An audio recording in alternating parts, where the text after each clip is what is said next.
আমার মনে হয় যে গোটা ইউটিউবে এইভাবে এলপিপি খুব কম জায়গায় পড়ানো হয়। এই এলপিপি চ্যাপ্টারটাকে সবাই আর কি টেকেন ফর গ্রান্টেড নিয়ে নেয় যে 5 নাম্বার তো আছে, তো আরামসে পেয়ে যাবো, কিন্তু এই জায়গাটাই হচ্ছে সব থেকে শেখার জায়গা। LPP is the sexiest chapter of your whole math. Okay, কুল।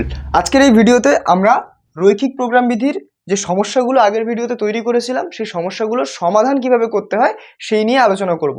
আমি আগের ভিডিওতে ইন্ট্রোডাকশন দিতে গিয়ে বলেছিলাম রৈখিক প্রোগ্রাম বিধির যে সমস্যাগুলো, অর্থাৎ অপটিমাইজেশন প্রবলেমগুলো বা লিনিয়ার প্রোগ্রামিং প্রবলেমগুলো, সেগুলোকে বিভিন্ন মেথডের সাহায্যে সলভ করা হয়। আমি আবারও রিপিট করে দিচ্ছি। এক হচ্ছে লেখচিত্রের মাধ্যমে সমাধান করা যায়। লেখচিত্রের মাধ্যমে কোন ধরনের এলপিপিগুলোকে সমাধান করা যায়? 2D এলপিপিগুলোকে সহজে সমাধান করা যায়, এবং 3D এলপিপিগুলোর কিছু কিছু জায়গায় বা 3D এলপিপিগুলোকে একটু কষ্ট করে সমাধান করা যায়। তারপরে আরেকটু অ্যাডভান্স মেথড হচ্ছে সিমপ্লেক্স মেথড, যেটা আমাদের সিলেবাসে নেই। তারপরে এক্সেল, মাইক্রোসফট এক্সেল দিয়ে আমরা এই প্রবলেমগুলো সমাধান করতে পারি যদি 200 ডাইমেনশনাল প্রবলেম হয়। অর্থাৎ এখানে দেখো এক্স আর ওয়াই দুটো ভেরিয়েবল আছে, তো এরকম যদি 200খানা ভেরিয়েবল থাকে অ্যাট মোস্ট, তখন আমরা এক্সেল ইউজ করে সলভ করতে পারি। আর যদি 200টাকে এক্সিড করে যায়, তখন আমরা পাইথন প্রোগ্রামিং বা বিভিন্ন প্রোগ্রামিং ল্যাঙ্গুয়েজ ইউজ করে নানা রকমের অ্যালগোরিদম বানিয়ে এই জিনিসগুলোকে সলভ করতে পারি। এবার যেহেতু আমাদের সব থেকে বেসিক একেবারে হাতে খড়ি হচ্ছে এলপিপির, তাই আমাদের 2D প্রবলেমই দেবে, এটা খুব স্বাভাবিক। এবং 2D প্রবলেমগুলোকে আমরা লেখচিত্রের সাহায্যে সমাধান করব, কেননা আমাদের সিলেবাসে সিমপ্লেক্স নেই। গ্র্যাজুয়েশনে গিয়ে তোমরা সিমপ্লেক্স পড়বে, তারপরে সেখান থেকে তোমরা অ্যাডভান্স পাইথন শিখে অনেক কিছু করে দেবে, কিন্তু আগেই বেসিক জায়গাটাকে শিখতে হবে। এটা খুব বেসিক একটা জায়গা। এবং লেখচিত্রের যে পদ্ধতি, এটা খুবই ইন্টারেস্টিং। এবার যেহেতু লেখচিত্রের কথা আসছে, লেখচিত্র মানে কি? গ্রাফ মানে কার্তেশিয়ান যে প্লেন, কার্তেশিয়ান প্লেনের উপরে, অর্থাৎ এক্স ওয়াই অ্যাক্সিসের উপরে এই লাইন, এই সেই হেনাতেনা করে সমীকরণটাকে করতে হবে। সুতরাং বুঝতেই পারছো যে তোমাদের সরল রেখার একটুখানি কনসেপ্ট জানা দরকার। সেটা আমি আগে বলে নিচ্ছি, তারপরে আমি এই সমাধান সম্পর্কে আলোচনা করে দিচ্ছি।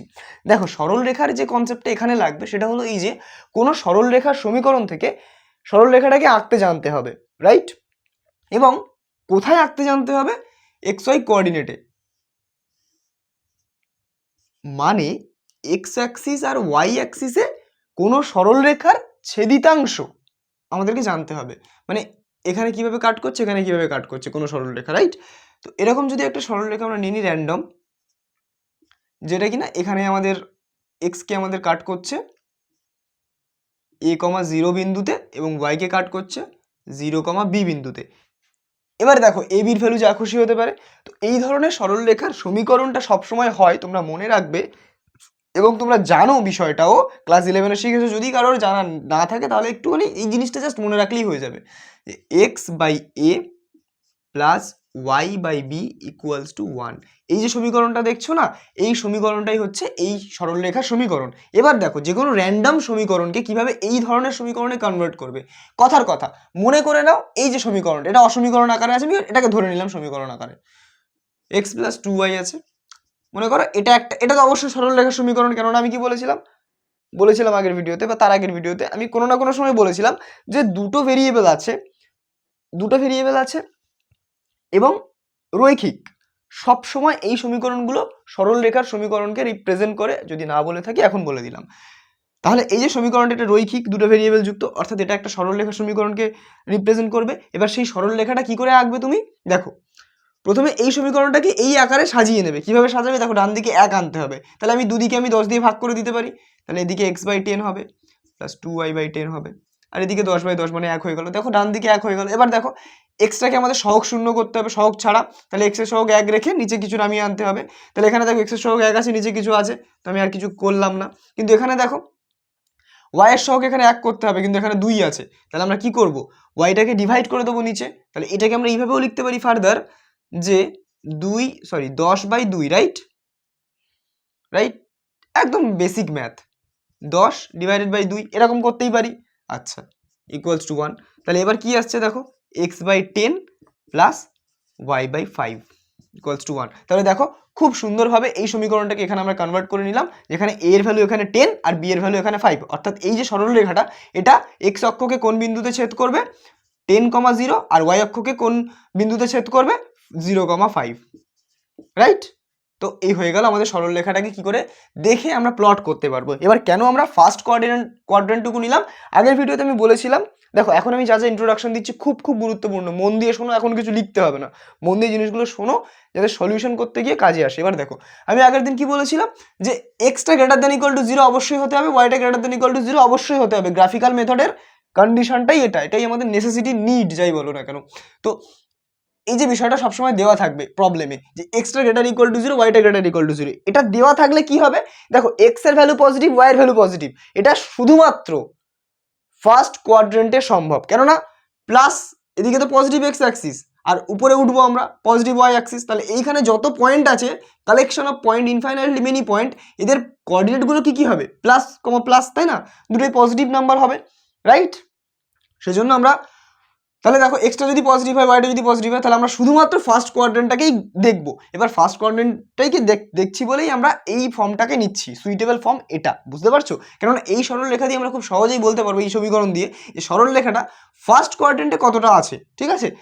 তো এই জন্য আমরা এই ফর্মটাকেই নিচ্ছি সরল রেখার। বোঝা গেছে জিনিসটা? আশা করি বোঝা গেছে।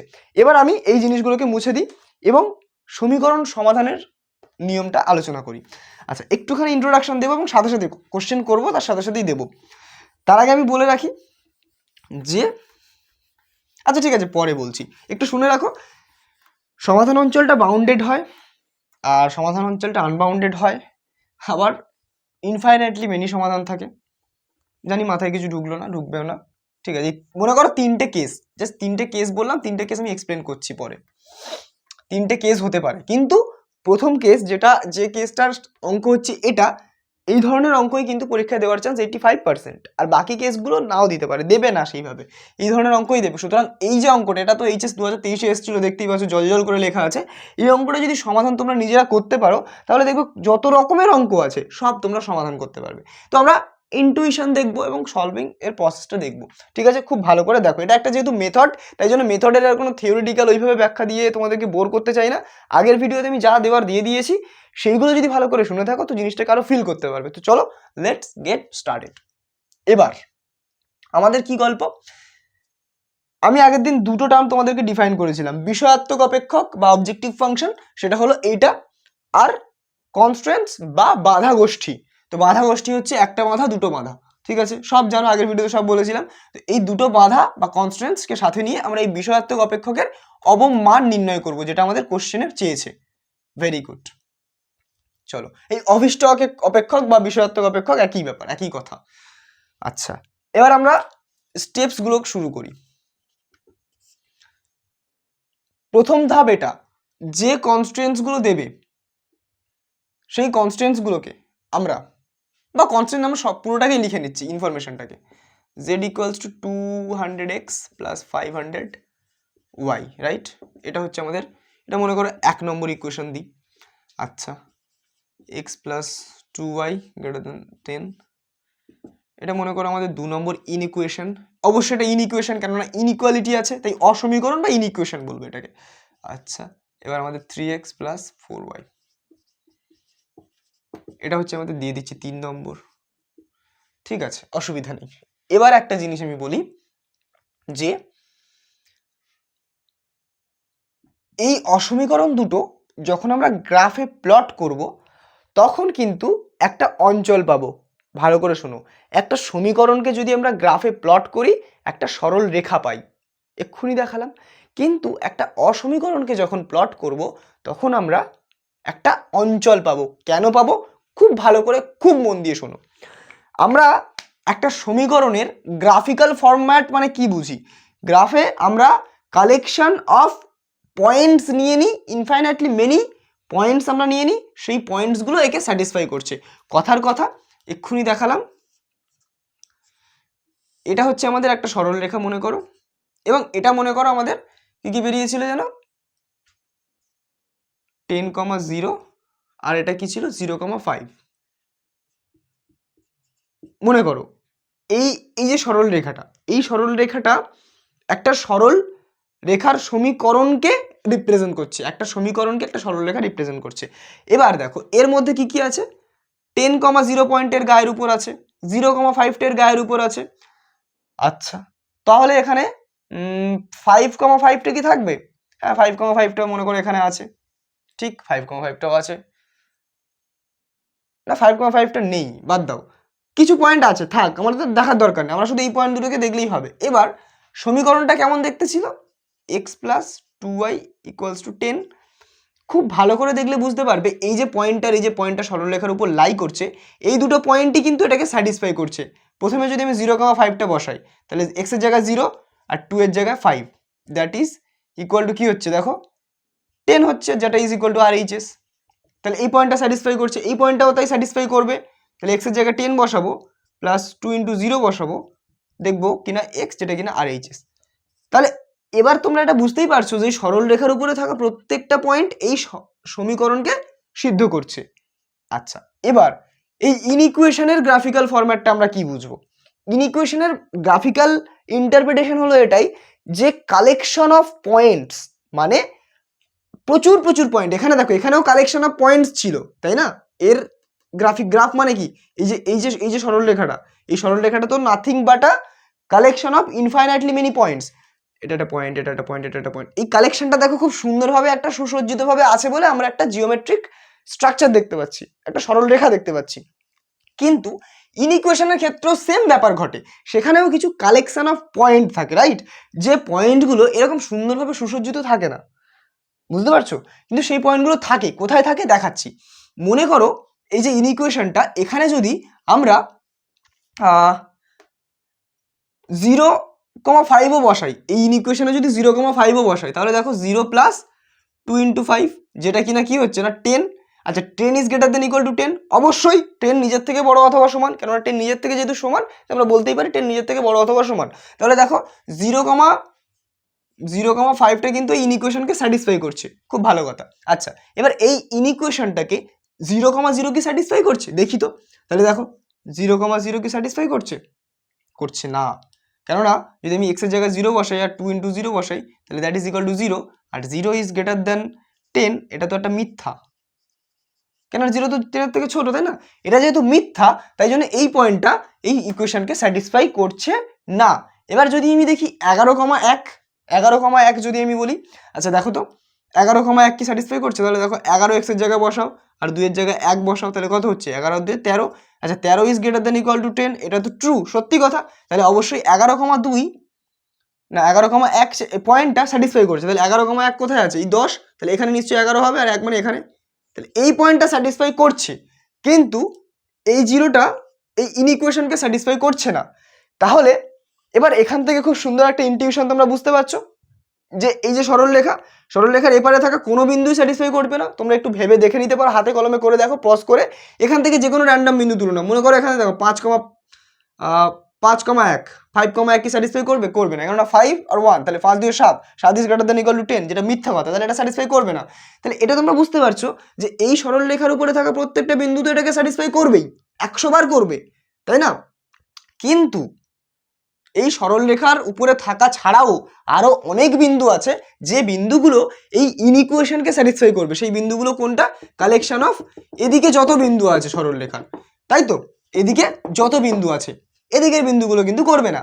আচ্ছা, এবার এই যে ব্যাপারটা দেখো, এই যে আমাদের যে একটা তল ছিল, মানে প্লেন ছিল, XY প্লেন ছিল, সেই XY প্লেনটা কি হচ্ছে দেখো, দুভাগে ভাগ হয়ে গেল, তাই না? তাহলে এই সরল রেখা দ্বারা এই ইনইকুয়েশনের জন্য এই তলটা দুভাগে ভাগ হয়ে গেল, তাহলে এটা অর্ধেক তল, এটা অর্ধেক তল। তো ভালো ভাষায়, শুদ্ধ ভাষায় আমরা বলবো অর্ধতল। কি বলবো? অর্ধতল। তো এই পারের যে জায়গাটা, এটা হচ্ছে আমাদের অর্ধতল, তাই তো? এটা হচ্ছে আমাদের বিষয়। তাহলে কি হচ্ছে না, ইনইকুয়েশনের সলিউশন কি হয় না, এরকম ভাবে একটা এরিয়া হয়, এরিয়া।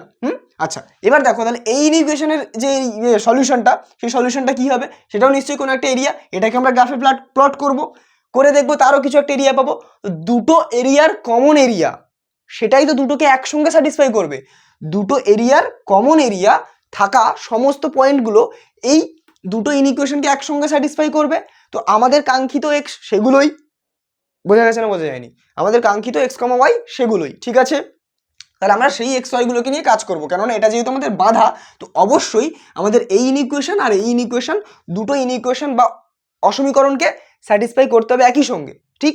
তাহলে আমরা এই দুটো সরল রেখা দ্বারা ঘেরা, মনে করো একটা সরল রেখা মনে করো এরকম দেখালো, এরকম একটা দেখালো। তো এই দুটো সরলরেখা দ্বারা ঘেরা, এবং অবশ্যই এই সরলরেখা আর এই সরলরেখা দ্বারাও ঘেরা, অর্থাৎ এক্স অ্যাক্সিস আর ওয়াই অ্যাক্সিস দ্বারা ঘেরা। তাহলে কোন জায়গাটা পাচ্ছি আমরা, দেখো তো, দুটো সরলরেখা দ্বারা যদি ঘেরা হয়, কথার কথা, দেখো তুমি তো বলবে যে এইটাও ওটা হবে, কিন্তু সেটা একটু ডিসাইড করার একটা অন্য প্রসেস আছে। মনে করো এইটুকু জায়গা, মনে করো দুটো সরলরেখা দিয়ে ঘেরা এইটুকু জায়গা, তাহলে এই সমস্ত জায়গাতে আমি যেটা মার্ক করলাম, এই জায়গাতে যত এক্স কমা ওয়াই যত পয়েন্ট থাকবে সেই পয়েন্টগুলো আমাদেরকে কনসিডার করতে হবে। এবার সেই পয়েন্টের মধ্যে যে পয়েন্টে জেড এর মানটা বেশি হবে সেই পয়েন্টটাই হবে আমাদের কি, কিছু একটা হবে, পয়েন্টের নামটা ভুলে গেছি, কিন্তু সেখানে আমরা জেড এর একটা ম্যাক্সিমাম ভ্যালু পাবো। তাহলে ম্যাক্সিমাম পয়েন্ট, ঠিক আছে, মনে করো ম্যাক্সিমাম ভ্যালু পাচ্ছি, সেরকম একটা পয়েন্ট, ঠিক আছে।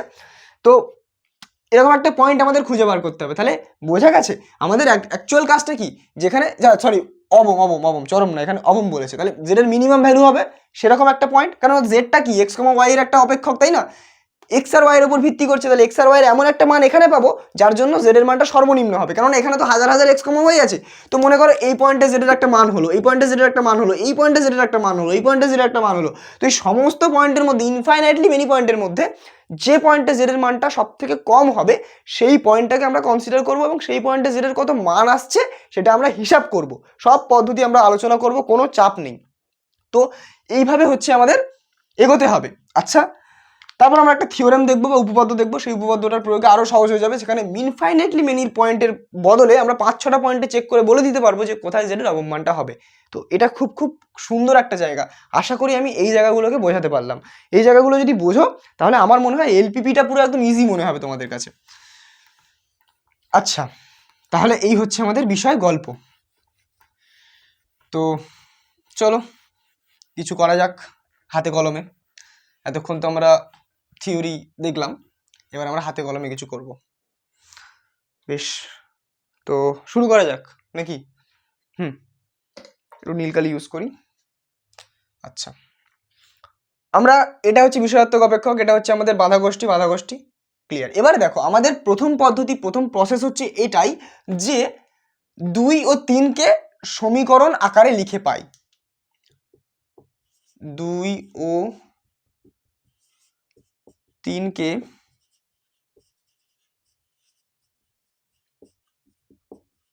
সমীকরণ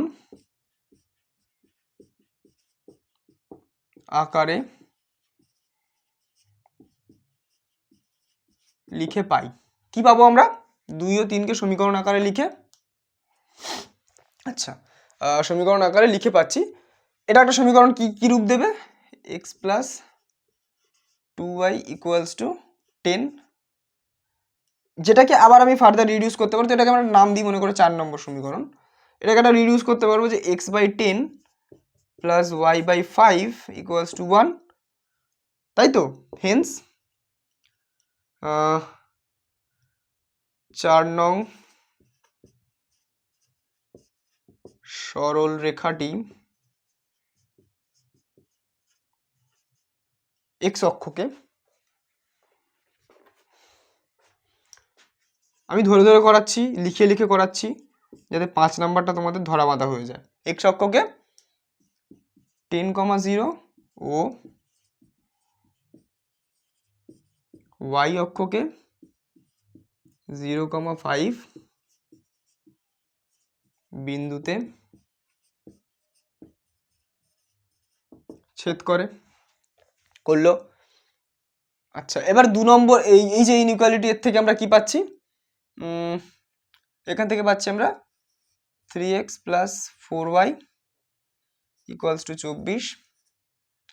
আচ্ছা, 3x plus 4y equals to 24, তাহলে সেখান থেকে পাচ্ছি আমরা x/8 plus y/6 that is equals to 1। আচ্ছা, এটাকে আমরা দিলাম মনে করো 5। আচ্ছা, 5 নং একই লেখা লিখবে। এক্স কে কোথায় ছেদ করছে না 8,0, আর ওয়াই কে কোথায় ছেদ করছে না 0,6, ঠিক একই লেখা লিখলাম। তাহলে আমরা এরকম একটা বিষয় পেয়ে গেলাম, রাইট? আচ্ছা, তো এইটুকু আমরা যেটা করলাম, এটাকে আমরা যদি গ্রাফে প্লট করি আমাদের কেমন দেখতে লাগবে। বেশ, আচ্ছা, আমি এটা তোমরা একটু দেখে নাও বা স্ক্রিনশট তুলে নাও। এটাকে মুছছি, ঠিক আছে, না মুছলে হবে না, কারণ আমার বোর্ডে জায়গা প্রচণ্ড কম। তাহলে 8,0 0,6 10,0 0,5 ইজি ব্যাপার, লালু অঙ্ক। আচ্ছা এবার আমরা একটা কোঅর্ডিনেটটা এঁকে নিই প্রথমে। এই কোঅর্ডিনেটটা যখন আঁকবে তোমরা চেষ্টা করবে পেন্সিলে আঁকার, চেষ্টা না পেন্সিলেই আঁকবে এটা, ঠিক আছে? তাহলে জিনিসটা দেখতে অনেক সুন্দর হবে, কারণ অনেক ভুল ভ্রান্তি থাকবে তো। আচ্ছা তোমরা কিন্তু ভয় পাবে না যখন এই কোঅর্ডিনেটটাকে আঁকবে, এই জেডের এই এত কিছু দেখে ভাববে যে হয়তো 200 ঘর 500 ঘরেরও আমাদের হয়তো লাগবে, সেটা লাগবে না। জেডের আমাদের কোনো কাজে আসবে না এখানে, আমাদের যেটা কাজে আসবে সেটা হচ্ছে এইগুলো। তো এই 3 4 24 10 এইগুলোকে যদি আমরা ঠিকঠাক ম্যানেজ করতে, এগুলো আমার কাজে লাগবে না, এই যে 10 5 8 6 এইগুলোকে ম্যানেজ করতে পারলেই হয়ে যাবে। আচ্ছা চলো আঁকি। তাহলে 10 5 8 6কে ম্যানেজ করতে হবে, রাইট? তাহলে দেখো 1 2 3 4 5 6 7 8 9 10 11 12 13 1 2 3 4 তো 1 2 3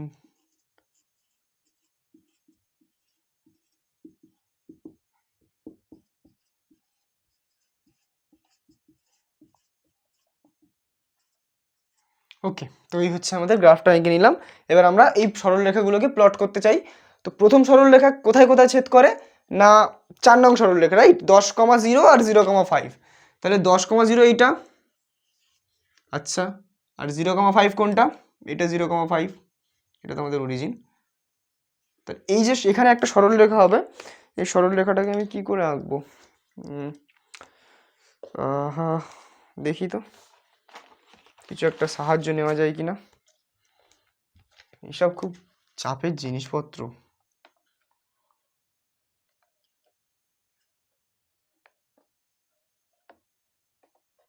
ওকে,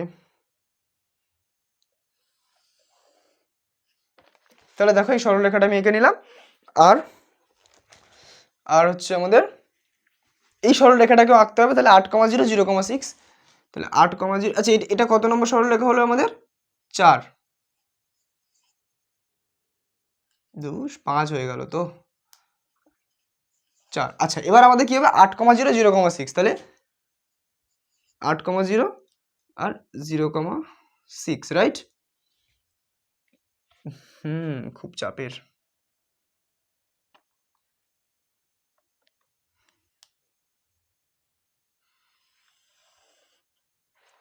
হলো, দুটো সরলরেখা হলো, কিন্তু একটু ঘেঁটে গেল, বাট স্টিল ঠিক আছে, অনেক ভালো হয়েছে, যা হয়েছে কারোর বিয়েতে হয় না।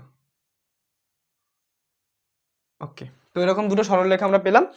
এবারে আমরা হিসাব করব প্রথম সরলরেখার সমাধান অঞ্চল কোন দিকে হবে। সমাধান না, এটাকে কি বলে, কার্যকর না কিছু একটা বলে। হ্যাঁ, প্রথম সরলরেখার জন্য অর্ধতল বা সমাধান অঞ্চলের ডাইরেকশনটা কোন দিকে হবে, আর দ্বিতীয় সরলরেখা অর্থাৎ 5 নম্বরের জন্য সমাধান অঞ্চলটা কোন দিকে হবে, ঠিক আছে? আচ্ছা, এটার নিয়ম কি? আমি এক্ষুনি যে ইনটিউশনটা দিলাম, সেই ইনটিউশন কি বলে? 4 নম্বর সরলরেখার উপরে যে কোনো র্যান্ডম একটা বিন্দু আমি বসিয়ে নেব, এবং সেই বিন্দুটা এই সরলরেখার কোন দিকে আছে একবার আমি জেনে নেব, ঠিক? সেই বিন্দুটা যদি 4 নম্বর রেখাকে স্যাটিসফাই করে, তাহলে সেই বিন্দুর দিকে সমাধান অঞ্চলটা হবে।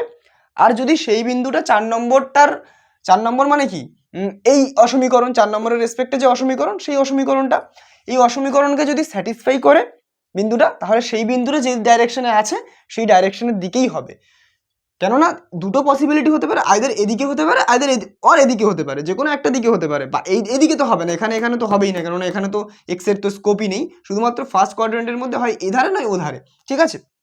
তো এই যে এক্স ওয়াই তলটাকে দুভাগ করছে, তাই জন্য অর্ধতল বলেছে, আমি বললাম একটু আগে।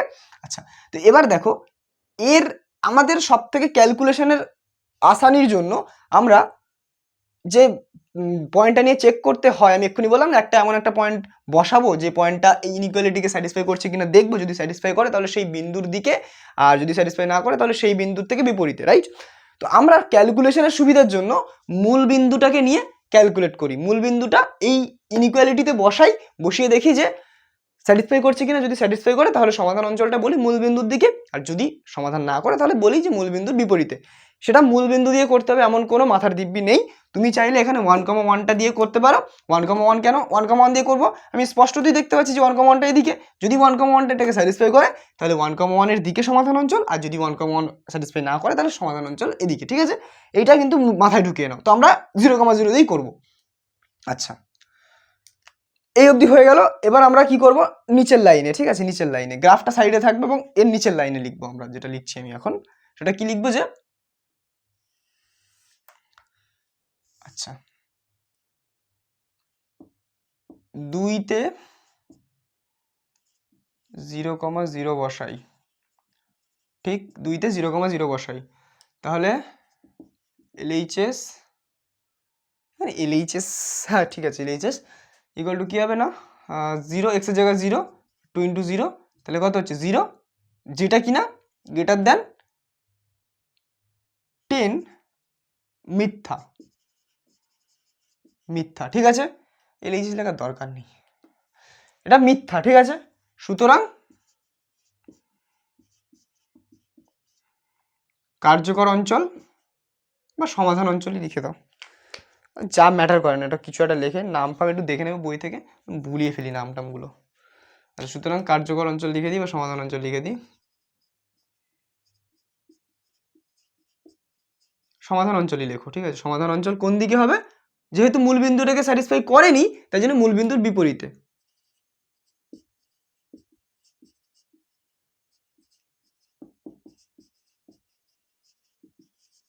আচ্ছা, এই লেখাটা লিখলে, তাহলে কোন সরল লেখাটা তুমি চেক করলে, 2টা বা 2-এর রেসপেক্টে 4 ছিল, তাহলে 4-এর যে কোন দিকে হবে দিকটা ওদিকে, তাহলে আমি একটা অ্যারো ওদিকে দিয়ে নেব, এদিকে একটা অ্যারো আমি ওদিকে দিয়ে নেব, ঠিক, ভালো কথা। তাহলে এটা গেল আমাদের প্রথম সরলরেখার কাজবাজ, তাহলে অ্যারোটা দিয়ে নিলাম। এবার দেখো 2, এবার তাহলে এই 3টাকে চেক করতে হবে, তাহলে 3-এ সেম লেখাটা লিখবে যা যা লিখেছি, তাহলে 3-এ যদি 0 বসায় তাহলে 0 + 0 that is less than equal to 24, সত্য, অতএব মূলবিন্দুর দিকে, যা যা লিখেছি তাই, মূলবিন্দুর দিকে। এই লেখাটাই আবার কপি করে দেবে, জাস্ট এই মূলবিন্দুর দিকে করে দেবে। তাহলে এর মুখটা কোন দিকে হবে, এইদিকে হবে, ঠিক। এবার দেখো,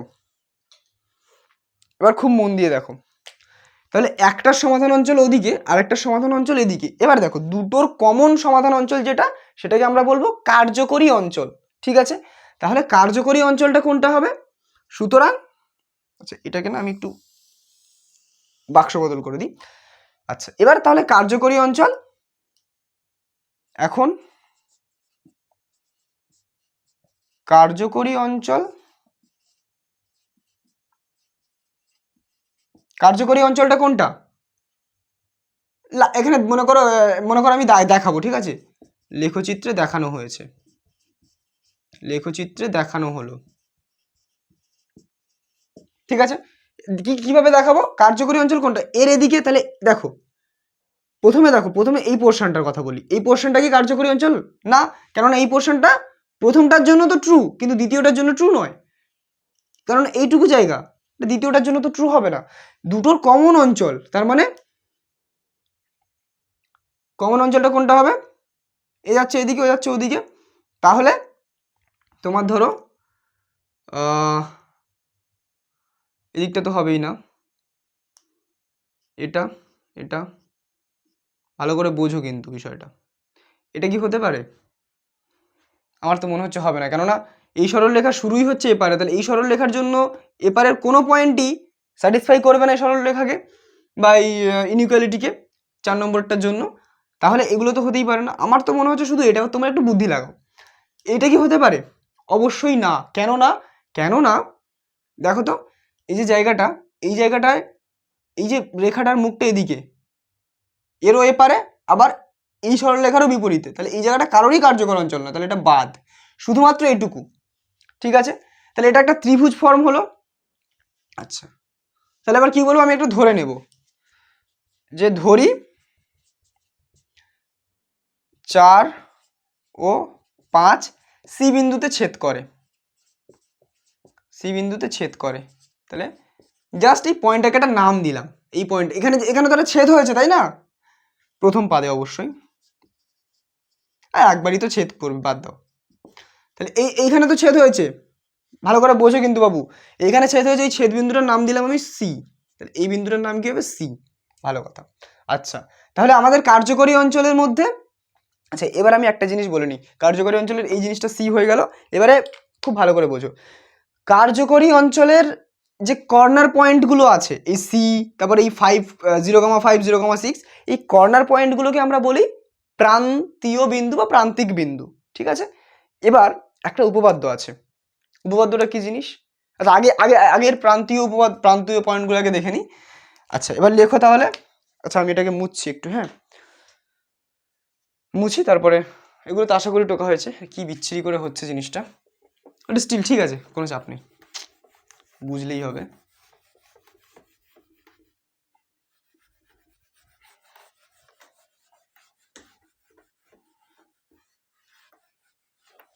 আচ্ছা যা যা লিখেছো তারপর থেকে আবার লিখবে, কি লিখবে, যে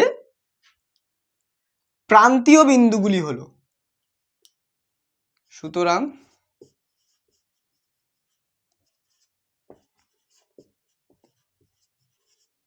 প্রান্তীয়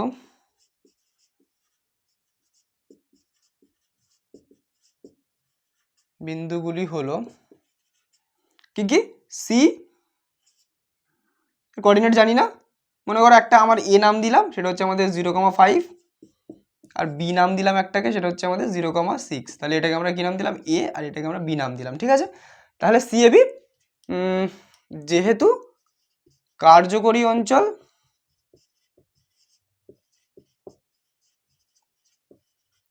অঞ্চলটা কোনটা, ত্রিভুজ এবিসি এর ক্ষেত্রফল, রাইট। তাহলে ত্রিভুজ এবিসি এর ক্ষেত্রফলটাই কি কার্যকরী অঞ্চল, ক্ষেত্রফল বলার দরকার নেই, ত্রিভুজ এবিসি, কার্যকরী অঞ্চলটা কি ত্রিভুজ এবিসি। আচ্ছা এবারে উপপাদ্যটা কি বলে, উপপাদ্যটা এটা বলে যে, উপপাদ্যের প্রুফটা তোমাদের সিলেবাসে নেই, বাট উপপাদ্যটা ইউজ করতে পারো। উপপাদ্যটা এটা বলে যে কোনো একটা সমাধান অঞ্চলের কোনো একটা লিনিয়ার প্রোগ্রামিং সমস্যার, আমি একদম অ্যাজ ইট ইজ এক্সাক্ট মানে কি বলে উচ্চারণ করছি তোমাদের যাতে কোনো কনফিউশন না থাকে। মনে করো দেখো থিওরেমটা বলছি, থিওরেমটা 763 পাতায় আছে প্রান্তীয় সমাধানের পরে। সেটা হচ্ছে এই যে, মনে করো কোনো রৈখিক প্রোগ্রাম বিধির কার্যকর অঞ্চল এস, এখানে উত্তল বহুভুজ বলেছে, উত্তল বহুভুজ বুঝতে হবে না, কার্যকর অঞ্চল এস। আচ্ছা জেড ইজ ইকুয়াল টু একটা অপেক্ষক আছে, সেই অপেক্ষক কার্যকর অঞ্চলে যদি সংজ্ঞাত হয়, কার্যকর অঞ্চলে জেডটা যদি সংজ্ঞাত হয়, তাহলে এবার বলছি কি, যদি জেড বা জেডের চরম বা অবমান থাকে, তাহলে অবশ্যই সেটা কোনো না কোনো প্রান্তিক বিন্দুতে, এই সি, এই বি, এই এ, এই তিনটের মধ্যে কোনো একটাতে, কোনো না কোনো প্রান্তিক বিন্দুতে বিষয়াত্মক অপেক্ষকের মানটা প্রাপ্ত হবে। তাহলে আমাদের ইনফাইনাইটলি মেনি সলিউশন, মানে এখানে ইনফাইনাইটলি মেনি পয়েন্টসে আমাদের দেখতে হচ্ছিল, সেই ইনফাইনাইটলি মেনি পয়েন্টসে দেখার ঝামেলাটা কেটে গেছে, আমাদের শুধু 3টে পয়েন্টে জেড এর মানটা হিসাব করতে হবে, রাইট। তাহলে হ্যাঁ এত এবার কি হবে, সুতরাং জেড এর চরম বা অবমান, আমাদের এখানে চরমটা লাগবে না, চরমটা কেটে দিতে পারো, চরমটা কেটে শুধু অবমান লেখো, জেড এর অবমান এ বি ও সি এর কোনো বিন্দুতে, সি এর মধ্যে কোনো বিন্দুতে পাওয়া যাবে।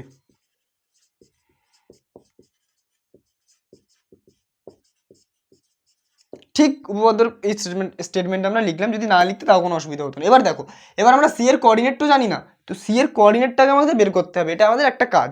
এই সি এর কোঅর্ডিনেটটা কি করে বের করবে, সেই স্থানাঙ্কটা দেখো, দুটো সরল রেখা ছেদ করছে, এবার দুটো সরল রেখা যেখানে ছেদ করে, তাহলে সেই যে বিন্দুটা, এই বিন্দুটা একই সঙ্গে এই সরল রেখাকেও ছেদ করছে, এই স্যাটিসফাই করছে, আবার এই সরল রেখাকেও স্যাটিসফাই করছে, তাহলে দুটো সরল রেখার কে স্যাটিসফাই করছে, অর্থাৎ সেই দুটো সরল রেখাকে সমাধান করে যেটা পাওয়া যাবে, সেই সমাধানটাই তো এই বিন্দুর স্থানাঙ্ক হবে, তাই না। এটা তো আমাদের কোঅর্ডিনেট জিওমেট্রি শেখায়। তো টু ফাইন্ড সি কি করব আমরা,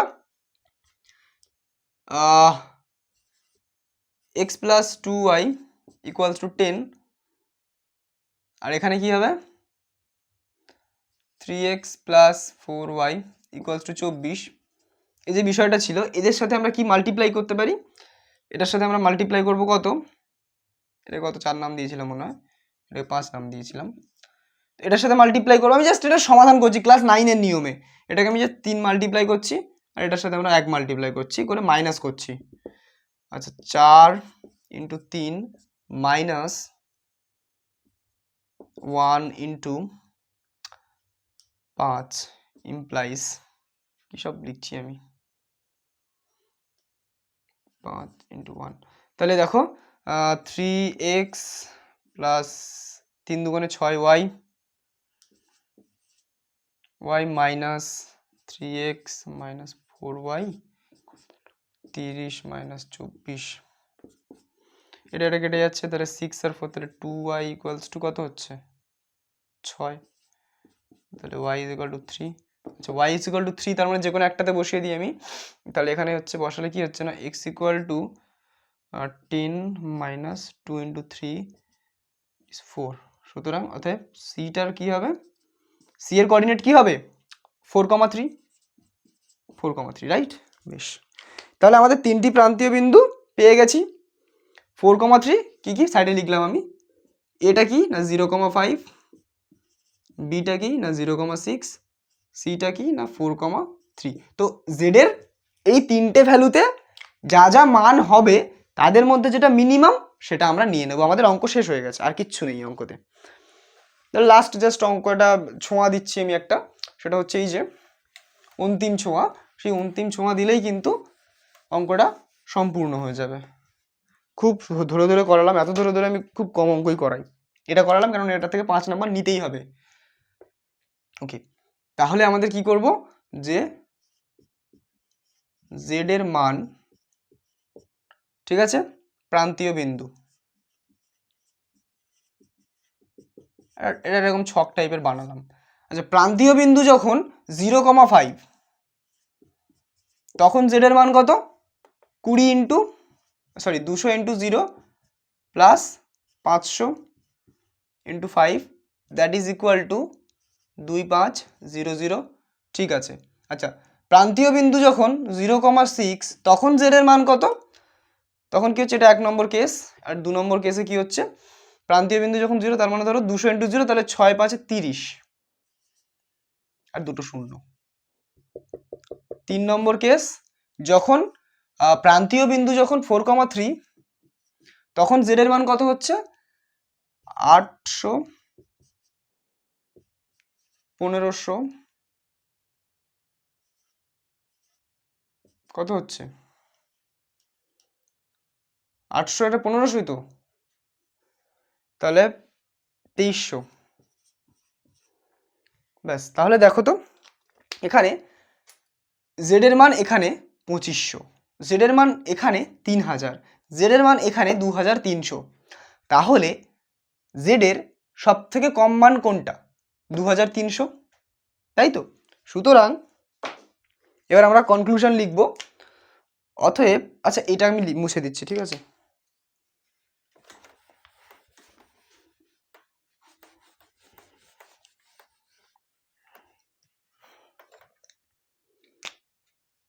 অতএব 4,3 বিন্দুতে জেড এর অবম মান পাওয়া যাবে, এবং এটা দাঁড়িয়ে হবে না, এবং জেড এর অবম মানটি হলো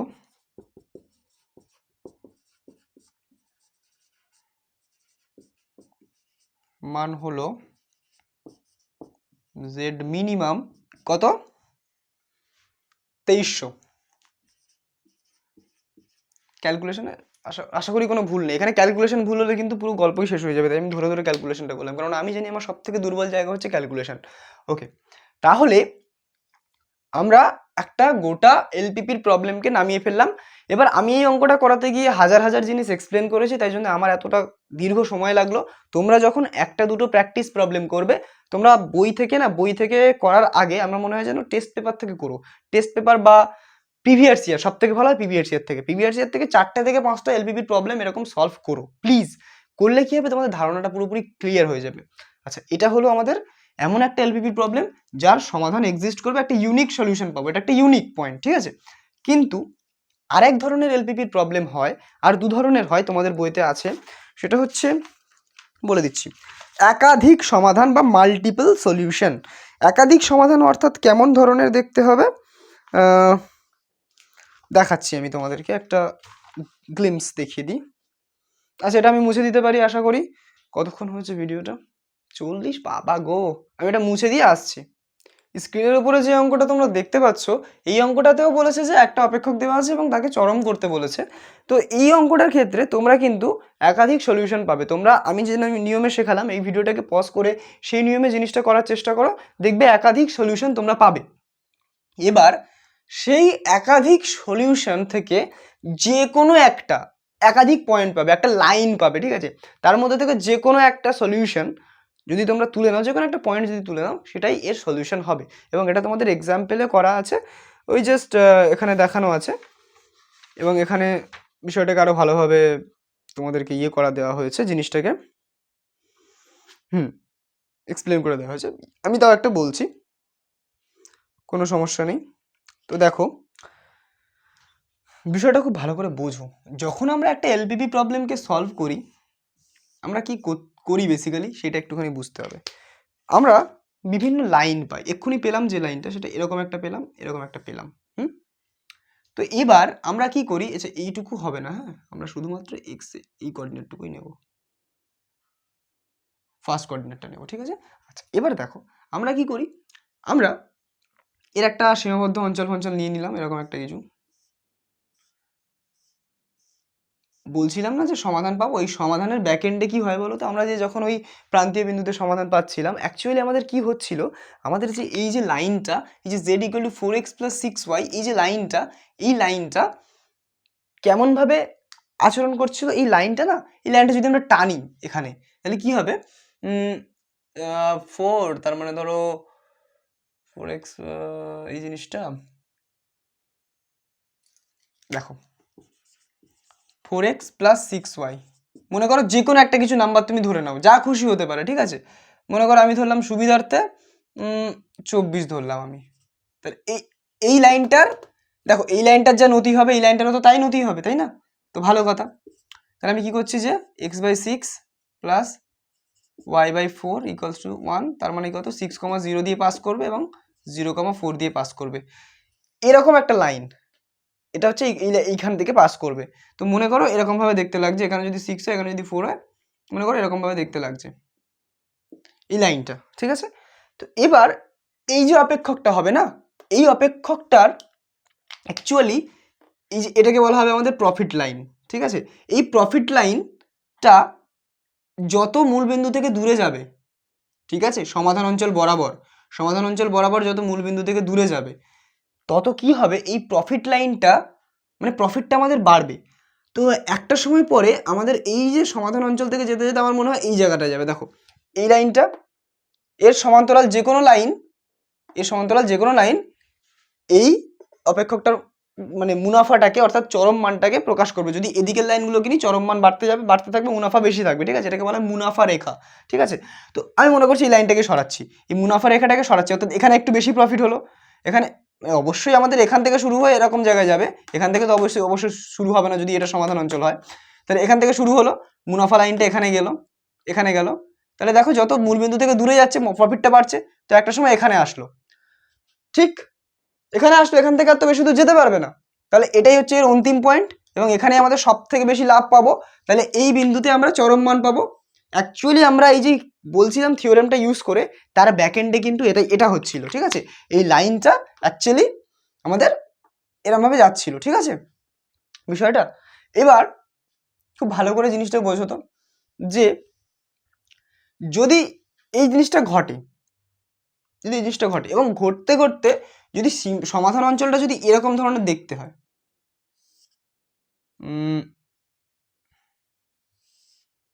এরকম ধরনের কিছু একটা দেখতে হলো, ঠিক আছে, তাহলে কি হচ্ছে, এখান থেকে লাইনটা শুরু হবে। যদি সমাধান অঞ্চল এরকম দেখতে না হয়, এরকম দেখতে হয়, ঠিক। দেখো তাহলে জেড লাইনটা, যেটা প্রফিট লাইন বললাম বা মুনাফা রেখা বললাম, এই প্রফিট লাইনটা এখান থেকে শুরু হবে, এখান থেকে শুরু হয়ে কোথায় যাবে, একেবারে এই লাইনে গিয়ে মিশবে, ঠিক। এখানে যেরকম লাইনটা শুরু হয়ে একটা পয়েন্টে গিয়ে মিশছিল, তাহলে এই পয়েন্টে এর ম্যাক্সিমাম ভ্যালু পেয়ে গেলাম। তাহলে এখানে কি হবে না, এখানে গিয়ে লাইনটাতে মিশে গেল।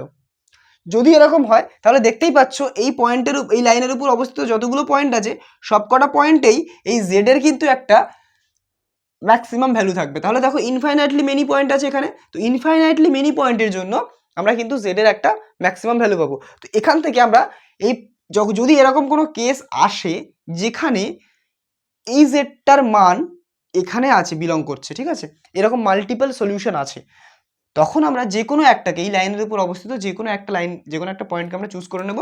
সুবিধার্থে আমরা এই পয়েন্টটাকে চুজ করি, ঠিক আছে, কারণ এটা তো আমরা, এর সমীকরণ তো আমরা জানি, এর কোঅর্ডিনেট তো আমরা জানি। তাহলে এই লাইনটাকে আমরা চুজ করে দিলাম এবং বললাম যে এখানে জেডের একটা চরম মান আছে, তো এখান থেকে আমরা বের করে দিতে পারলাম, ঠিক আছে। এবং এটার জন্য ফার্দার আরও ডিটেলসে জানার জন্য তোমরা এই বইটা একটুখানি পড়বে, বইতে তোমাদের জিনিসটা আছে।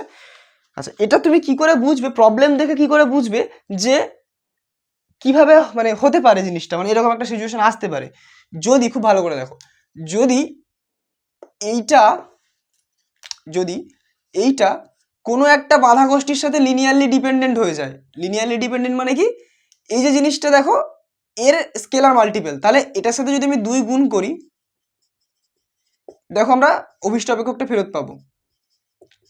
এটাকেই বলা হয় আমাদের লিনিয়ার ডিপেন্ডেন্সি, ঠিক আছে। তাহলে যদি লিনিয়ারলি ডিপেন্ডেন্ট হয়, এটা যদি কোনো একটা বাধা গোষ্ঠীর উপরে লিনিয়ারলি ডিপেন্ডেন্ট হয়, তাহলে আমাদের এরকম একটা সিচুয়েশন আসতে পারে, ঠিক আছে। তো সেই যখনই দেখবে অঙ্কটা পড়ার সময় যদি দেখো যে এটা কারোর না কারোর সাথে লিনিয়ারলি ডিপেন্ডেন্ট, সেই অঙ্কটাকে খুব সাবধানে করবে, একদম শেষে গিয়ে কিন্তু জিনিসটা কনক্লুড করতে হবে। তুমি বুঝতে পারছো সেখানে মাল্টিপল সলিউশন পাবে, তো তার মধ্যে থেকে যে কোনো একটা সলিউশন তোমরা নিতে পারো, ঠিক আছে। আশা করা যায় এই জিনিসগুলো তোমরা বুঝছো, তো অসুবিধা নেই, এটা খুব একটা সমস্যা নেই, কিন্তু এরকম ধরনের অঙ্ক আসার চান্স খুবই কম, ঠিক আছে। আচ্ছা, আরেকটা অঙ্ক আসতে পারে, সেটা হচ্ছে এই যে আর 2 ধরনের অঙ্ক আসতে পারে। এবার খুব সহজ, ঠিক আছে, এবার খুব সহজ টাইপ, এখানে অঙ্ক করতেও হবে না, ঠিক আছে, লিখে দিলেই হয়ে যাবে। দেখো মনে করো কোনো একটা তুমি সমীকরণকে, মানে কোনো একটা লাইনকে এরকমভাবে তুমি প্লট করেছো, এইভাবে এখানে একটা লাইন আছে আর কোথায় আছে, এরকম একটা লাইন আছে, ঠিক। আচ্ছা, তাহলে দেখো তো এর কোন দিকে মূলবিন্দু, এদিকে। তো মনে করো দেখো এরকম ধরনের যদি সিচুয়েশন তোমাদের জীবনে আসে, তাহলে মূলবিন্দু বসিয়ে যদি এটাকে স্যাটিসফাই করে, এর রেসপেক্টিভ অসমীকরণকে যদি স্যাটিসফাই করে, তাহলে মূলবিন্দুর দিকে সমাধান অঞ্চল, তাহলে এইদিকে করে দেবে, ঠিক। আচ্ছা, তাহলে এখানে যদি হয় তাহলে এরও এদিকে করে দেবে, ঠিক। তাহলে এরও যদি মূলবিন্দু বসিয়ে ওই কন্ডিশনটা স্যাটিসফাই করে, অসমীকরণটা স্যাটিসফাই করে, তাহলে এখানে বসিয়ে দিলে, তাহলে দেখো সমাধান অঞ্চলটা কিরকমভাবে যাচ্ছে, এটা কেননা এটা নিতে পারবো না, কেননা এটা দ্বিতীয় সরলরেখার জন্য তো ট্রু, বাট প্রথম সরলরেখার সমাধান অঞ্চল এটা নয়, তাহলে আমরা এইটুকু নেব। তাহলে দেখো এবার দেখো, যেহেতু আমাদের এইটা এখানে অসীম সংখ্যক বিস্তৃত হতে পারে এক্স অ্যাক্সিস বরাবর, প্রথম পাত বরাবর, তাহলে দেখো এখান থেকে আমাদের পুরোপুরি একটা আনবাউন্ডেড এরিয়া চলে যাবে, ঠিক আছে। ইচ্ছা করে আমি এটা কাটাকুটি করছি, ইচ্ছা করে আমি নোংরা করছি বোর্ডটা মুছবো বলে। তাহলে এই যে ব্যাপারটা, এই যে দেখো আনবাউন্ডেড একটা জায়গা চলে আসছে, তো এই আনবাউন্ডেড সিচুয়েশনও তোমাদের সামনে অ্যারাইজ হতে পারে, ঠিক আছে। দেখতে পারো, মানে যখন ওই চেক করলে, সত্যতা বিচার করলে সত্য কি মিথ্যা, তখন এইরকম যখন সমাধান অঞ্চল বা কার্যকর অঞ্চলটাকে চিহ্নিত করতে যাবে, দেখবে কার্যকর অঞ্চলটা আনবাউন্ডেড হয়ে যাচ্ছে। তখন কিন্তু কার্যকর অঞ্চল যদি আনবাউন্ডেড হয়ে যায়, তখন তোমরা এখানে লিখে দেবে যে বিষয়াত্মক অপেক্ষকের মান সীমাহীন, ঠিক আছে, এখান থেকে আর কোনো চরম বা অবমান পাওয়া যাবে না, ঠিক আছে। আচ্ছা, এই কেসে কিন্তু পাওয়া যাচ্ছিল স্টিল, বাট এই কেসে একদমই পাওয়া যাবে না বিষয়াত্মক অপেক্ষক, কেননা এখান থেকে তুমি কোথায় দেখাবে না, এই মুনাফা রেখাটা তুমি কত সরাবে, মুনাফা রেখা সরাতে অসীমে নিয়ে চলে যেতে পারবে, তাই না। মুনাফা রেখা শুরুই হচ্ছে আমাদের মূলবিন্দু থেকে। আচ্ছা, এনিওয়েজ ওসব মানে খুব বেশি এগুলো চাপ নিয়ে দরকার নেই, জাস্ট এগুলো মাথায় রাখো, যদি বাই চান্স আসে, পরীক্ষার খাতে দেয় না, আমি প্রথম অঙ্কটা যেটা করালাম ওই রকমের অঙ্কই দেবে, ঠিক আছে। আচ্ছা, আরেকটা ধরনের অঙ্ক হয়, সেটা তো মানে খুবই বাজে, জাস্ট তোমাদের একটা সমাধান অঞ্চল এরকম একটা গ্রাফ থাকবে,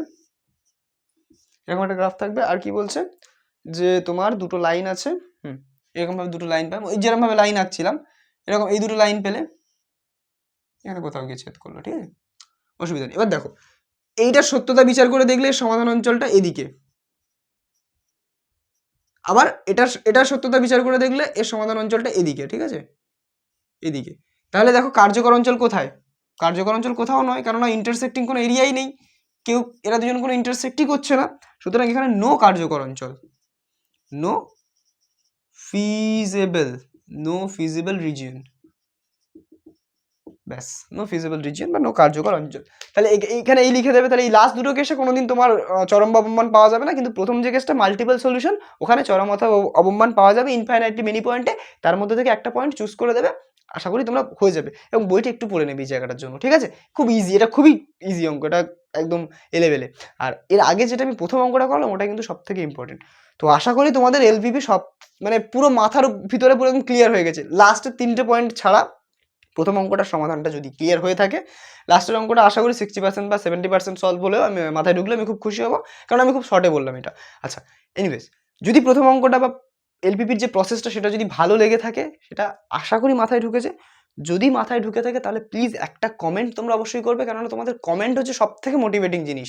মানে লাইক করলে, ভিউ হলে যতটা না মোটিভেট হয়, একটা কমেন্ট করলে কিন্তু মোটিভেশন পুরো একদম তুঙ্গে থাকে। অবশ্যই লাইক করবে, একটা কমেন্ট করে দেবে, বলে দেবে যে কেমন লাগলো। আমার মনে হয় যে গোটা ইউটিউবে এইভাবে এলপিপি খুব কম জায়গায় পড়ানো হয়েছে, আমি দেখেছি অনেক জায়গায়, আমি যখন স্টুডেন্ট ছিলাম তখনও দেখেছি। কেননা এই এলপিপি চ্যাপ্টারটাকে সবাই আর কি টেকেন ফর গ্রান্টেড নিয়ে নেয়, যে 5 নাম্বার তো আছে, এই তো আরামসে পেয়ে যাবো। কিন্তু এই জায়গাটাই হচ্ছে সব থেকে শেখার জায়গা। পরবর্তীকালে যখন তোমরা অনার্স পড়বে বা ইঞ্জিনিয়ারিং পড়বে বা প্রোডাকশনে যদি কেউ যাও, বিজনেস ম্যানেজমেন্টে যদি কেউ যাও, এই সমস্ত জায়গায় মানে প্রত্যেকটা জায়গায় যেখানে ম্যাথামেটিক্সের অ্যাপ্লিকেশন বিজনেসে হচ্ছে ডিরেক্টলি, সেখানে কিন্তু এই অপটিমাইজেশন প্রবলেমগুলোর সম্মুখীন হতে হবে, এবং এই ভিতটা এখন থেকে করাটা দরকার। পরবর্তীকালে অনেকে পাইথন প্রোগ্রামিং শিখবে, মেশিন লার্নিং, ডেটা সায়েন্সের দিকে যাবে, তখনও কিন্তু এই জিনিসগুলোই কাজে লাগবে, এই জিনিসগুলোটা বেসিক হচ্ছে, ঠিক আছে। তো এটা খুব একটা প্রচুর ইম্পর্টেন্ট চ্যাপ্টার। আমি যেটা প্রথম দিনই বলেছিলাম লেকচারের শুরুতে, ফার্স্ট লেকচারের শুরুতে, যে LPP is the sexiest chapter of your whole math book, ঠিক আছে। তো তোমরা প্লিজ এই চ্যাপ্টারটাকে একটু বুঝে শুনে পড়ো, পরীক্ষায় নাম্বার পড়াটা কোনো ব্যাপার না, এখান থেকে 5-এ 5ই পাবে, ঠিক আছে। চলো টাটা, বাই বাই, দেখা হচ্ছে পরের ভিডিওতে। এবং এই ধরনের ভিডিও আর কোন টপিকে চাও তোমরা অবশ্যই বলো। আর আমি কিন্তু ম্যাট্রিক্সের উপরে 2টো ভিডিও বানিয়ে রেখেছি, সিস্টেম অফ লিনিয়ার ইকুয়েশন, কীভাবে ম্যাট্রিক্স ইনভার্স বিপরীত পদ্ধতিতে সলভ করতে হবে, আর আরেকটা ভিডিও বানিয়েছিলাম যে ম্যাট্রিক্সের একটা ইকুয়েশন দেওয়া থাকবে, সেখান থেকে কীভাবে ম্যাট্রিক্সের ইনভার্সটা বের করবে। আরেকটা আমি ক্যামাস রুলের ভিডিও বানিয়েছিলাম, যেটা এই বছরের জন্য খুব খুব গুরুত্বপূর্ণ, সেই ক্যামাস রুলের ভিডিওটাও দেখবে, ওই দুটো ভিডিও দেখবে যদি তোমাদের এগুলোতে অসুবিধা হয়ে থাকে। আর এরপরে আমাদের একটা প্লেলিস্ট আছে এইচএস ম্যাথ ওয়ান শট বলে, এই প্লেলিস্টটা আমি এন্ড স্ক্রিনে দিয়ে রাখছি, এটা তোমরা অবশ্যই সেভ করে রাখবে। এখানে তোমাদের যাবতীয় যা ওয়ান শট ভিডিও এখানেই তোমরা পেয়ে যাবে এইচএসের জন্য। আর এক্সাম প্রিপারেশন টিপসও আমাদের চ্যানেলে অনেক আছে, সেগুলো একটু দেখবে, দেখলে এক্সামে কীভাবে অ্যাকচুয়ালি মেনটেন করতে পারো, খাতা সাজানো থেকে শুরু করে কীভাবে স্ট্র্যাটেজি তোমাদের অবলম্বন করতে পারো, সব কিছু তোমাদের মাথায় ক্লিয়ার হয়ে যাবে। তো চলো, উইথ দ্যাট ইনফরমেশান, আমি সাগর তোমাদের সাথে সবসময় আছি, ছিলাম, থাকবো। পরের ভিডিওতে আবার দেখা হবে। টাটা, বাই বাই, টেক কেয়ার।